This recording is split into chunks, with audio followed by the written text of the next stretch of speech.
BJP ಬಣ ಬಡಿದಾಟ ದೆಹಲಿ ಅಂಗಳ ತಲುಪಿದೆ. ಹೈಕಮಾಂಡ್ ಮುಂದೆ ವಿಜಯೇಂದ್ರ ವಿರೋಧಿ ಬಣ ದೂರುಗಳ ಪಟ್ಟಿಯನ್ನೇ ಇಟ್ಟಿದೆ. ನಿನ್ನೆ ದೆಹಲಿ ತಲುಪಿರುವಂತ ರಮೇಶ್ ಜಾರಕಿಹೊಳಿ, ಕುಮಾರ್ ಬಂಗಾರಪ್ಪ ತಂಡಕ್ಕೆ ಯತ್ನಾಳ್ ಕೂಡ ಸೇರಿಕೊಳ್ಳಲಿದ್ದಾರೆ.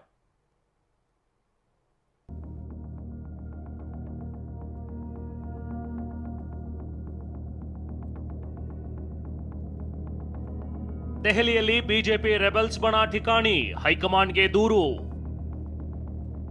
ವಿಜಯೇಂದ್ರ ಬದಲಾವಣೆಗೆ ಪಟ್ಟು ಬಿಡದ ಯತ್ನಾಳ್ ಬಣ, ಪಟ್ಟಿಗೆ ಪಟ್ಟು ಜಿದ್ದಿಗೆ ಜಿದ್ದು. ಬಿಜೆಪಿ ರಾಜ್ಯಾಧ್ಯಕ್ಷ ಪಟ್ಟದಿಂದ ಕೆಳಗಿಳಿಸಲೇಬೇಕು ಅಂತ ಯತ್ನಾಳ್ ಬಣ ಪಟ್ಟು ಹಿಡಿದು ಕೂತಿದೆ. ನಿನ್ನೆಯಷ್ಟೇ ದೆಹಲಿಗೆ ಕಾಲಿಟ್ಟಿರೋ ಯತ್ನಾಳ್ ಬಣದ ಒಂದು ಟೀಮ್ ಬಿಜೆಪಿ ವರಿಷ್ಠರನ್ನ ಭೇಟಿಯಾಗಿ ವಿಜಯೇಂದ್ರ ವಿರುದ್ಧ ಸಾಲು ಸಾಲು ದೂರು ನೀಡಿದೆ. ವಿಜಯೇಂದ್ರ ವಿರೋಧಿ ಬಣದ ನಾಯಕರು ಒಬ್ಬರಾದ ಮೇಲೊಬ್ಬರಂತೆ ಹೈಕಮಾಂಡ್ ನಾಯಕರನ್ನ ಭೇಟಿಯಾಗಿ ಚರ್ಚೆ ನಡೆಸುತ್ತಿದ್ದಾರೆ. ರಾಜ್ಯಾಧ್ಯಕ್ಷ ಸ್ಥಾನದಲ್ಲಿ ವಿಜಯೇಂದ್ರ ಮುಂದುವರಿಸದಂತೆ ಮನವಿ ಮಾಡಿದ್ದಾರೆ. ಕುಟುಂಬ ರಾಜಕಾರಣದ ಬಗ್ಗೆಯೂ ಹೈಕಮಾಂಡ್ ಮುಂದೆ ಎಳೆ ಎಳೆಯಾಗಿ ಬಿಚ್ಚಿಟ್ಟಿದ್ದಾರೆ.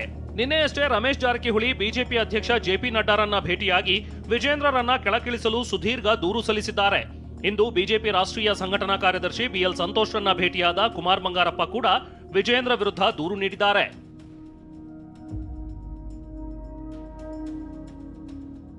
ಈ ಬಗ್ಗೆ ದೆಹಲಿಯಲ್ಲಿ ಪ್ರತಿಕ್ರಿಯೆ ನೀಡಿದ ಶಾಸಕ ರಮೇಶ್ ಜಾರಕಿಹೊಳಿ, ನಿನ್ನೆಯೇ ಬಿಜೆಪಿ ರಾಷ್ಟ್ರೀಯ ಅಧ್ಯಕ್ಷ ನಡ್ಡಾ ಅವರನ್ನ ಭೇಟಿಯಾಗಿದ್ದೇನೆ.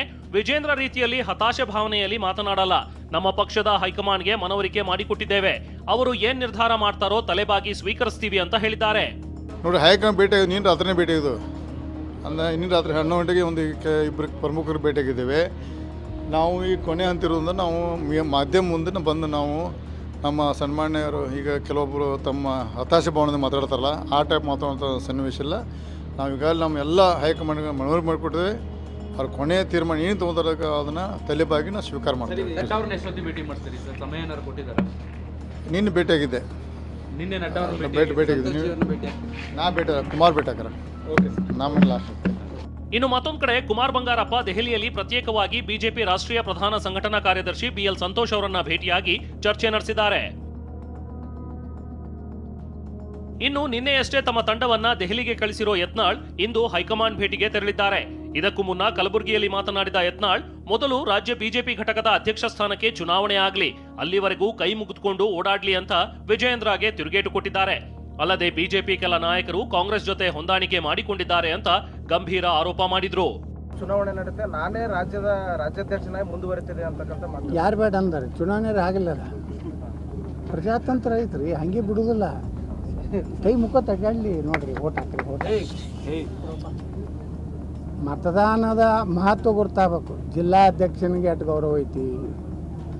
ಬಿಜೆಪಿ ಒಬ್ಬ ಕಾರ್ಯಕರ್ತನಿಗೆ ಕೈ ಮುಗಿಬೇಕು ಅನ್ನೋಂಥದ್ರೆ ನಾವು ಕಲಿಸ್ಕೊಡ್ತಾರೆ. ನಾ ಭಾಳ ಮಂದಿ ಹಿಂಗೆ ಕೈ ಮುಗಿದು ಕಲಿಸೀನಿ.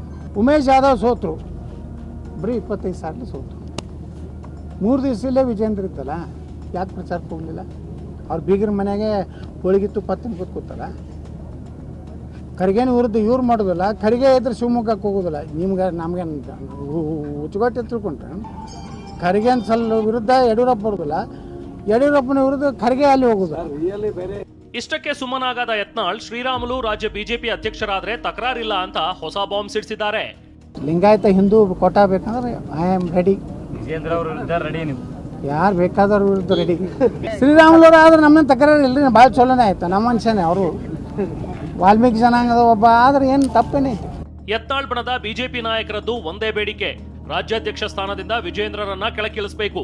ಚುನಾವಣೆ ನಡೆದ್ರೂ ವಿಜಯೇಂದ್ರ ಆ ಸ್ಥಾನದಲ್ಲಿ ಮುಂದುವರಿಬಾರದು ಅಂತ ಹೈಕಮಾಂಡ್ ಮುಂದೆ ರೆಬಲ್ಸ್ ಟೀಮ್ ಹಕ್ಕೊತ್ತಾಯ ಮಂಡಿಸಿದೆ. Bureau report, TV9.